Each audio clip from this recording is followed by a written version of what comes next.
Tighter water restrictions don't have to mean an end to green lawns in South Florida. Details on this edition of Comcast Newsmakers.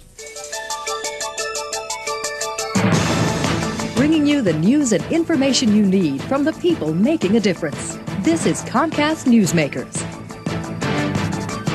Hi, everybody. Welcome back to Newsmakers. Homeowners are now limited to once-a-week watering for their yards, but this hour's Newsmaker says that's more than enough to keep a tropical landscape. Richard Levine from Waterboy Sprinkler Specialist is here to explain why our biggest problem is water waste. And thanks very much for joining us. Thank you. When I water my lawn, typically how much water do I use? If you have an average lawn, like a 75 by 100 foot property, you're going to use 1,500 gallons per watering cycle, based on a 15-minute, 3-zone program, watering program. That's enormous. Oh, and that's if your pipes and your heads are tight. If your heads are all on, and there's no gushers or geysers in the pipes, then that's what's going to be a normal watering capacity. Wasting water through sprinkler lines, that's something you don't hear much about. That's why I'm here today, because that is a very enormous problem. I estimate, from my calculations, I've been estimating this for 30 some odd years in the business, 37 years.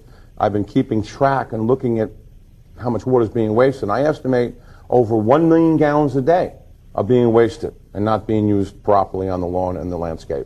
How many people out there with sprinkler systems, what percentage you think actually have a problem and don't know about it? More than half. Whether they know or not is a question. A lot do not know, and a lot do know, but they don't know they don't have an efficient system. Now, when we talk about water waste through sprinkler systems, are you speaking of just the geysers or possibly broken lines underneath the ground? There's three items. A, yes, it would be geysers, gushers, heads that got broken off through the lawn mowing. B would be the leaks in the pipes underground that they really can't see, but it will affect the pressure. So if they see low pressure, they'll think they have a problem, they'll call us. Mm-hmm. And C, thirdly, is the design of the system. Too many systems are not designed properly up to code, and I call them, they're not smart watering systems. Okay. With the water restrictions that we have and how valuable and important it is to conserve, people need to think about having a smart watering system. What is a smart watering system? Okay, what a smart watering system does is it utilizes nozzles, which are the spray tips on top of the heads, that are low gallonage. As an example, I don't know if you've ever seen a sprinkler system watering the sidewalk, watering the street, watering the walls. Well, if you have the proper nozzles, you can control. Water containment is what you need to have.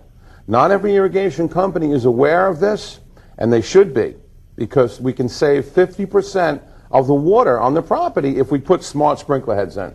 So you can limit, I guess, the amount of water coming out and reduce that 1,500 gallons. You can reduce the flow. Per 15 minutes. Right. I show on my website some videos about showing sprinkler heads that are overwatering and just throwing out an abundance excess of water unnecessarily. And the timing is also an issue. You say you can put the sprinklers on, then let it soak, and then do it again. Right. With the 1 day a week window that you have, whether it be from 4 to 8 a.m. or 4 to 8 p.m., which you'll have a selection of either time, if you water at a minimal time at each of those intervals, and more than once, wait an hour, though, to water second, and you give a chance for the water to soak into the roots, to percolate into the roots. That's where the water does the best, benefit. Mm-hmm. If you overwater and you have a pooling action on top of the ground, that water's going to roll away. It's not going to go down into the roots. What should consumers look for when they're choosing someone to take care of their sprinkler system? Well, that's a good question. Of course, licensed and insured is important.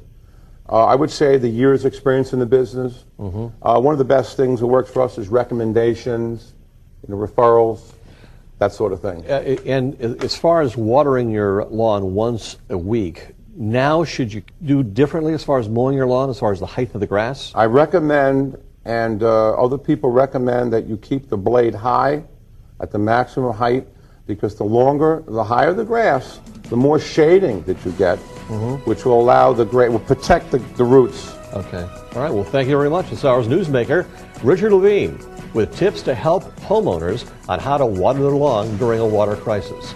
I'm Spero Canton. Thanks for joining us.